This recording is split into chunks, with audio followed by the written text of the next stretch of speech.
Olá, boa noite. Sou Leidiane Barbosa Bezerra, né? Irei apresentar um trabalho da disciplina de Mineralogia, ministrada pelo professor Lucas Santos. Então, o trabalho é um artigo descritivo para o mineral. O mineral escolhido foi a albita.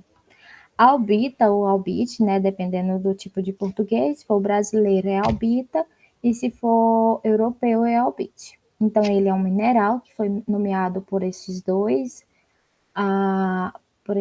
aqui, né, tanto por Johann como por John Jacob.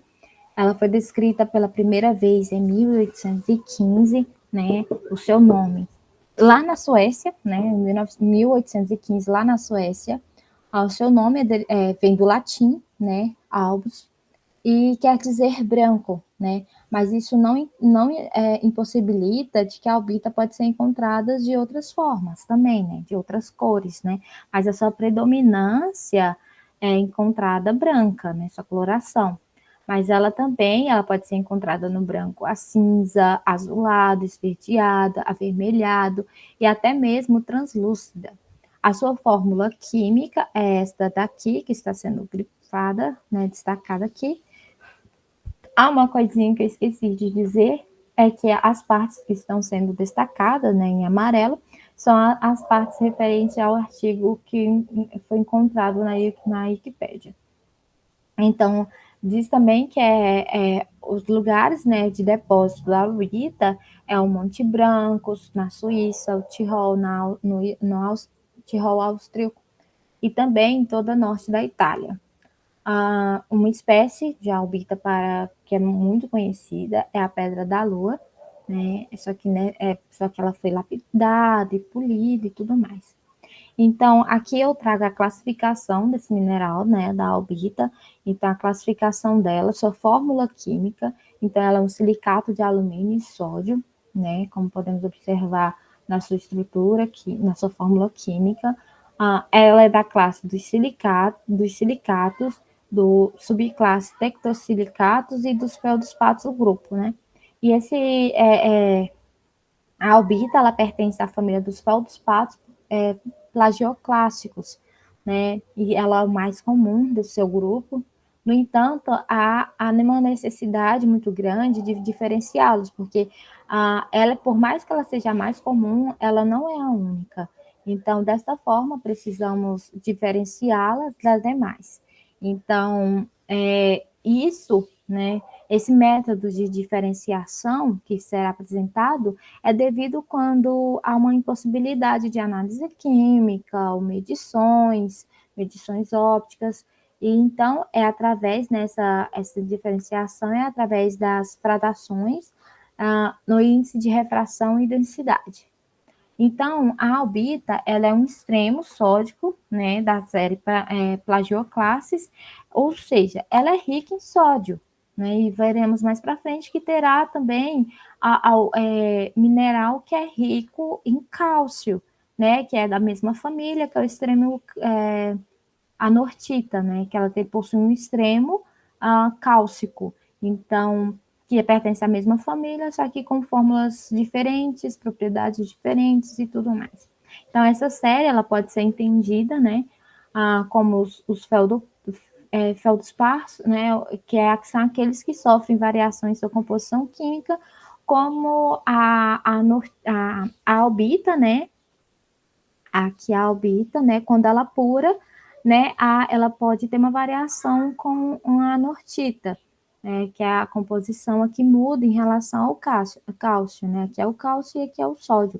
É aquilo que eu tinha havido falado em relação aos extremos, né. Então, a albita, ela é muito rica em sódio, enquanto que a anortita, que é representada por essa fórmula aqui, essa fórmula química, ela é rica em cálcio. Então, assim, né, a albita ela não pode conter mais de 10% de potássio, né, ou então de cálcio na sua composição de cátion na estrutura cristalina. Então, desta maneira, preciso não, mas deve-se conter no máximo, estourando 10% de anortita, né, na composição da albita. Então, e isso também não deve, dessa maneira, né, a albita ela não deve ter abaixo de menos, né, de 90% de sódio. Então, sua composição é quase toda sódio.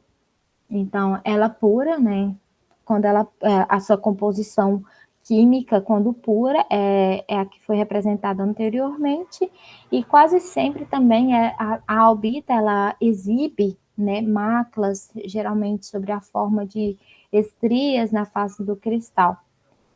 Ocorre também frequentemente na forma de segregações paralelas finas, as quais são alternadas, né, com microclina nas pertites, como consequência da exolução durante o arrefecimento.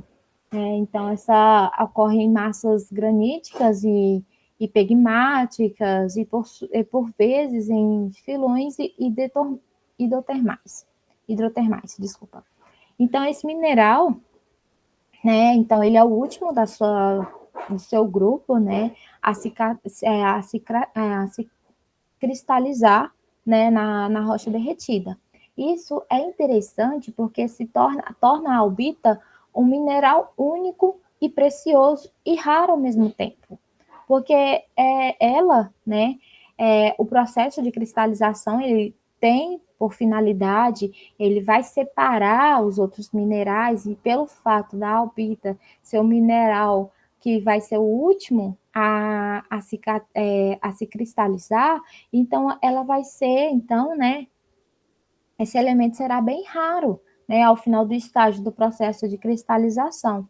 Então, formando, então, desta forma, minerais inéditos. Então, ela terá então, assim, encontrados em minerais mais raros. E elas são, e também em minerais extremamente lindos também. Então, só a ocorrência, né, desse mineral típico das rochas magmáticas, né, alcalinas e ácidas. Ocorre também em veios hidrotermais e em rochas metamórficas também de grau baixo, de temperatura inferiores a 480 graus e normalmente superior a 350 graus também. Então, aqui eu trago uma ficha, né, a qual foi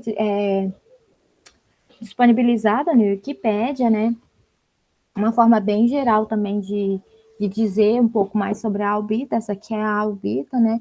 Eu acho que reflete um pouco em relação ao que foi descrito aqui, que ela exibe máculas, né? Que geralmente sob forma de estrias na face do cristal. Então, podemos observar um pouco do que foi dito anteriormente aqui na figura, né? Então, essa parte eu achei muito interessante, o qual é disponibilizado na Wikipédia, devido a que aqui vem trazendo propriedades cristalográficas, propriedades físicas, né? Observamos que ela tem uma dureza de 6 a 6,5 mós, né? Então, uma dureza relativamente alta, né? Então, é relativamente alta. E também, olha, ela tem uma fratura, né, irregular, com coelide, então é bem interessante, né, o sistema cristalino dela também é trazido também, né, em relação às propriedades cristalográficas, né, o sistema cristalino é triclínico, o hábito cristalino é tabular, então traz, né, informações interessantes para nós. Aqui também observamos também a cor também da albita, ela pode ser incolor, né, branco, que é o que eu citei anteriormente, ela é muito mais encontrada nessa coloração, ou esverdeado também. Então, aqui a ficha também, que eu achei bem interessante, a ficha da técnica desse mineral, né, ela é importante porque ela vai nos fornecer propriedades, resumidamente, logicamente, né, só que de grande relevância, porque traz de tudo um pouco, tanto propriedades físicas, químicas, também propriedades cristalográficas, também ela nos traz, e também um pouco ali da sua classificação, né? Ela traz bem sutilmente, que é a classificação dos silicatos, né? Que até então a espiritualidade também vem trazendo bastante informação, o que mais, quando você vai à procura realiza sua pesquisa, o que mais é trazido é em relação à espiritualidade, então eu achei interessante trazermos e também alertarmos que a utilização dessas pedras, desses minerais para o tratamento de alguma doença, ela não deve ser considerada como o único meio, né, vamos dizer assim. Então, é importante, né, procurarmos um médico e não deixar apenas que esse mineral resolva, porque, né? Então, isso por quê? Eu ressalto porque antigamente as pessoas elas utilizavam esses minerais como forma de tratamento de doenças, de machucados, algo assim do tipo. Então, eles viam muito em relação ao mineral nessa questão.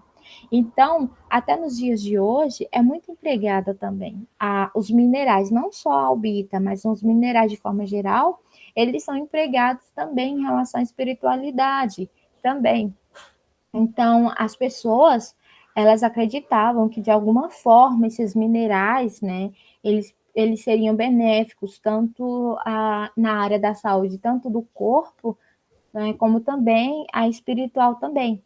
Né? Então, a albita, ela não é um caso apenas, ela não é um dos casos apenas, né? Então, existem outros minerais que são utilizados também no tratamento também, e aos quais elas dizem, alguns autores afirmam, né, que elas podem aliviar dores da alma, superar sofrimentos, fala também que ela ajuda, né, ao combate ao estresse, à depressão, que é a doença do século, né, a depressão, e além também de despertar sentimentos de carinho, amor, os quais estão contidos na alma e ela ajuda, né, ela auxilia também na falta de memória. E também dizem também que ela estimula energeticamente os sistemas imunológico e respiratório, e ela pode aumentar a vitalidade e a força também do ser humano, o qual, né, nos irá nos ajudar a superar os desafios do dia a dia e os defeitos, os quais temos. Ah, então, eles dizem também, né, alguns autores afirmam que para potencializar, né, os seus benefícios em relação à utilização desse mineral, ela podem ser empregada também em conjunto com outros minerais, como a granada, um rubi ou a esmeralda, isso apenas em 15 a 20 minutos. Então, é importante ressaltarmos, é importante deixar bem claro que o tratamento empregando qualquer tipo de pedra, ele não vai de jeito nenhum substituir tratamentos médicos, né? Então é importante que se procure um médico mais próximo da sua residência, da sua casa, e para estar procurando tratamento. Bem, as aplicações e o uso, né, desse mineral, ele é muito conhecido comercialmente como espato sódico, né, mesmo o qual é muito utilizado, né, na indústria cerâmica, os quais são para produzir artefatos refratários devido à alta resistência que esse mineral possui ao calor. E também ela pode ser utilizada também, está sendo empregada em vidrados de louças, porcelanas, fabricação de vidro, fabricação de porcelanatos e entre outras. A sua associação, ela está associada a minerais alcalinos, quartzo, moscovite, entre outros. Aqui ele destaca também umas propriedades diagnósticas, né? Então, essa propriedade diagnósticas, ela é um índice de refração que menor, né, do que a do quartzo. E então, essas foram as minhas referências e obrigada pela atenção.